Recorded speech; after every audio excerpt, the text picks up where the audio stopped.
Hello and welcome. I'm Kevin McTaggart, and this is the McTaggart Attack podcast. My podcast is basically my way of giving my opinion on whatever I want.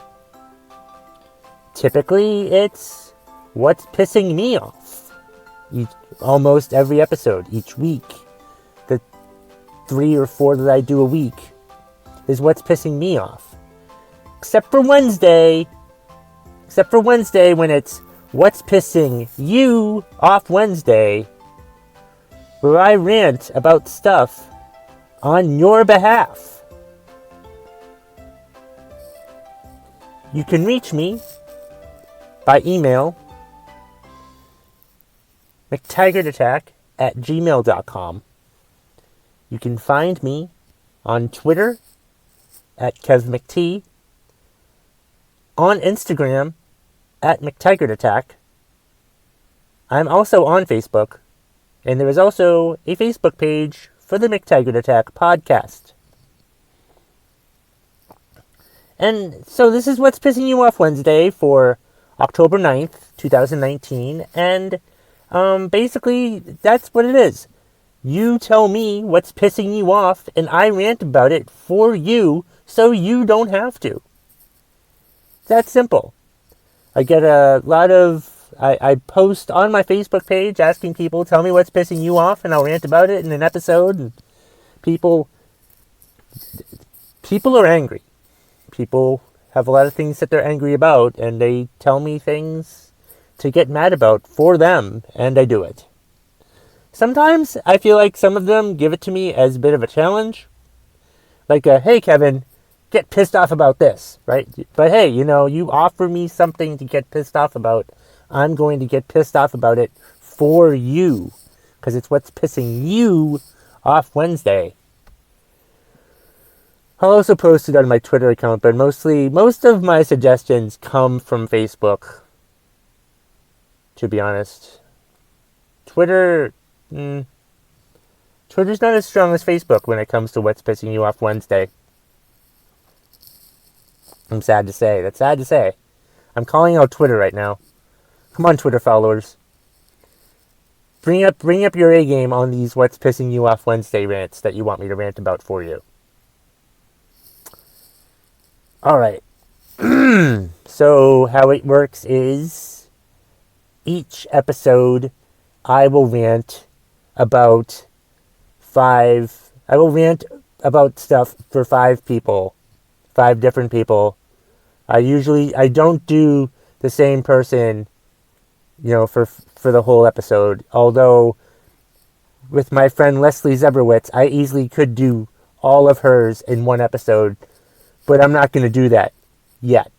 Maybe I will. I have an idea that I just came up with, and I might do it.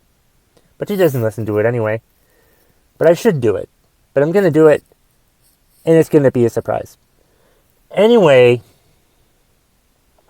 so I have 5 rants this week that I'm going to go off on. Let's see. The first one is from fellow comedian and New York resident Carlisle Carey. She's pissed off about comics that take premises. Premises are how you start jokes, the starting of a joke, the idea of the joke. She's mad about comics that take premises. They don't technically steal the joke, but you both can't tell them the same night. Still a dick move. Yeah, listen. If you're going to steal a premise from another comic, one thing you definitely shouldn't do is tell that joke the same night as the person that you stole the premise from. What the fuck are you thinking?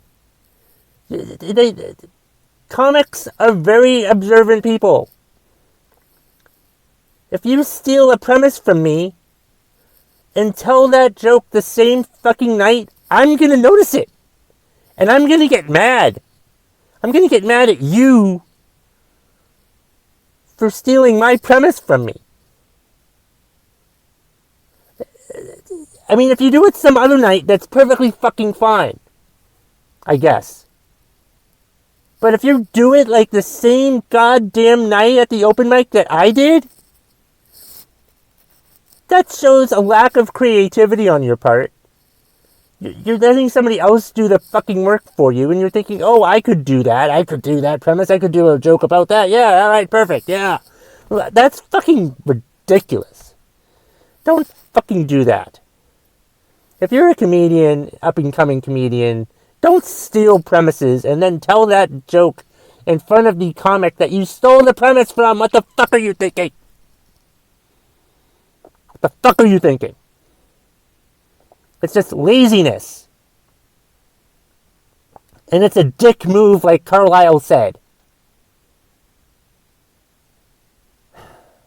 I will admit that I won't admit, I mean, it's not that I did it, but like, I watched the Dan Patrick show, and one of the guys on there tried to do stand-up comedy, and he had this joke that he totally bombed on. So I took his punchline idea thing, and I tried to make it a joke, and I still might try it sometime again, but we'll see.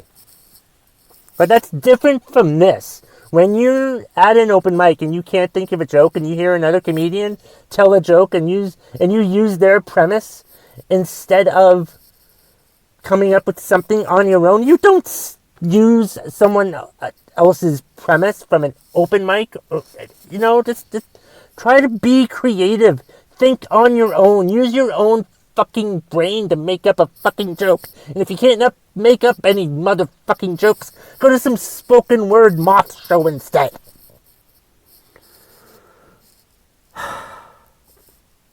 Thank you, Carlisle, for the suggestion. I think I did well with that one. I think. We'll see. Let's see. The next one is from... Oh, I already mentioned her name today. Leslie Zebrowitz, favorite contributor. She's going to have one in almost every episode, I think. So, you've been warned. Let's see. She's pissed off about Captchas. Apparently, she's incapable of identifying buses, crosswalks, and other common objects in those crappy photos. Oh, I hate those things. Like, it's Captchas are like a way to like prove that you're a human being, not a robot. So you have to like pick, it'll be like, oh, pick all the traffic lights. And like, you try to look and make sure that you see all the traffic lights, but of course there's like a traffic light in the far distance of one of these pictures, so you can't fucking see it. So of course, you can't log into the goddamn website that you wanted to take just a second to get into, but you can't get into it because of the stupid goddamn Captchas. What the fuck is that all about? Or just asking you to find pictures of stuff or buses and stuff like that. I get nervous with the Captchas, honestly. It's annoying with those Captchas. Like, I'm afraid, sometimes I will pick a picture thinking, oh, I think there is a bus in there. Maybe there isn't. I'm not sure. Maybe it's a bus far down the road. Maybe they're trying to trick you into not being able to log into the website or renew your password or whatever the fuck it is. But I can't, like, go into the goddamn website to log in because I don't trust myself to find all the Captcha pictures, so I just pick all of the Captcha pictures. I might as well be a robot, for crying out loud. It's ridiculous. Goddamn ridiculous. Alright, the next one is from Peter Pardo. Peter Pardo, he's pissed off about plastic coffee servers.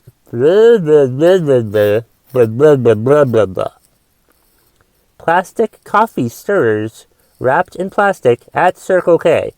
Every other gas station coffee stirrer are just plastic. They wrap a plastic stirrer.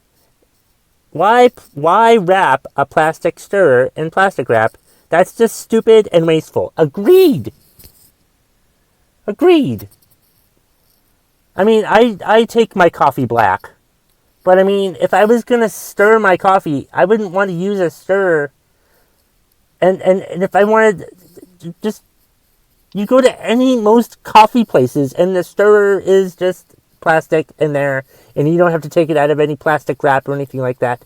You want your coffee on the go. You want to drink your coffee and get your coffee as quick as possible in the morning if you have someplace to go. The last thing you want to have to do is take your coffee stirrer out of a condom.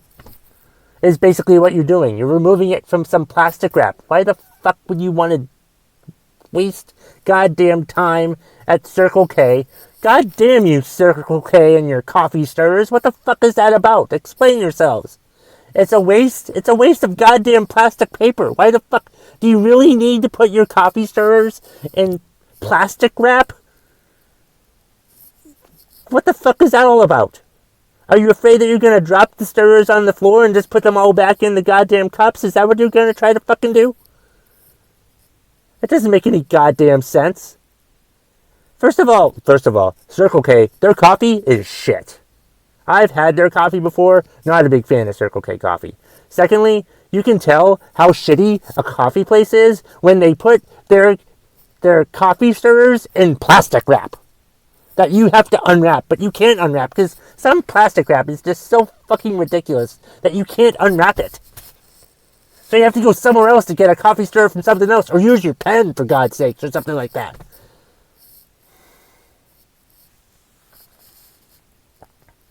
It's ridiculous. Thanks, Peter, for the suggestion. Ooh. The next one is from Samantha O'Day, frequent contributor and one of my favorite contributors to What's Pissing You Off Wednesday. Did I already say it was October 9th, 2019? I think I did. Anyway, Sam is pissed off about children's car seats. A parent's worst nightmare. Sure, they're safe.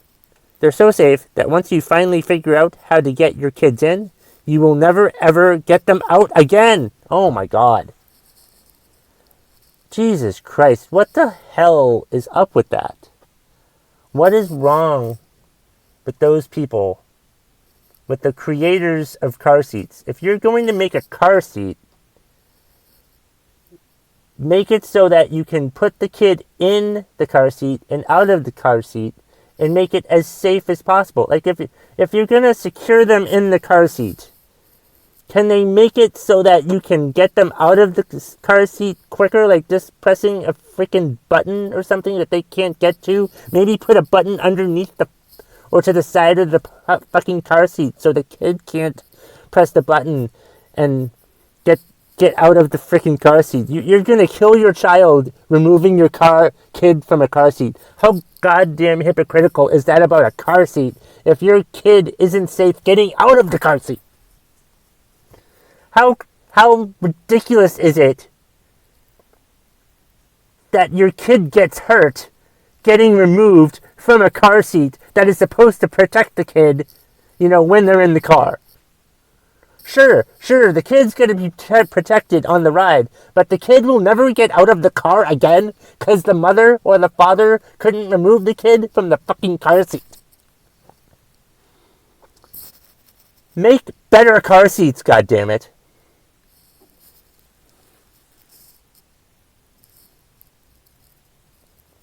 Our last one of the night comes from Sean Keating. He's mad about customers with stomach churning halitosis. That's bad breath, for those of you that don't know what halitosis is. So bad that your eyes burn. I want to badly hand them Tic Tacs or a bottle of Listerine. Oh, God, yeah. Honestly, people, if you're going to go to a restaurant or something like that, where you're going to have to, like, be presentable, check your breath before you leave the house. I mean, I understand that you really shouldn't care about what other people think of you, but you should really think of yourself when, you know, you have really bad breath that makes other people sick. Seriously, if your bad breath makes other people sick, go to the dentist. Seriously, go to the goddamn dentist and get your mouth checked. Something's probably wrong with you. The halitosis is probably a sign that something's wrong. It could just be that you haven't had your teeth cleaned in 15 years. Who knows? You know? There's nothing wrong with going to the dentist. You need to go to the dentist and have good teeth. You know? It's just sad and pathetic. Like, test your breath. Breathe into your hand, you know? Brush your teeth twice a day. How fucking hard is that? Floss once a day. How hard is that? Use Listerine twice a fucking day. How goddamn hard is that? I mean, seriously, what the fuck is wrong with you? If you have really bad halitosis. And incidentally, if you're worried about going to the dentist and want to go to a good dentist, may I recommend Sunset Valley Dental in Woodstock, Vermont. Sunset Valley Dental, the unofficial sponsor of the McTaggart Attack podcast. I say unofficial because they don't give me money to sponsor them, but I wish that they would. Alright, well, that's all I've got for this week's What's Pissing You Off Wednesday. I want to thank this week's contributors, Carlisle Carey, Leslie Zeberowitz, Peter Pardo, Samantha O'Day, and Sean Keating for all of your wonderful contributions this week. If you'd like to contribute, find me on Facebook, use the hashtag What's Pissing You Off Wednesday or something, or send me a message on the Facebook page and all that other stuff that I said that you can contact me through. You know what the fuck I'm trying to say. Anyway, happy What's Pissing You Off Wednesday, everybody.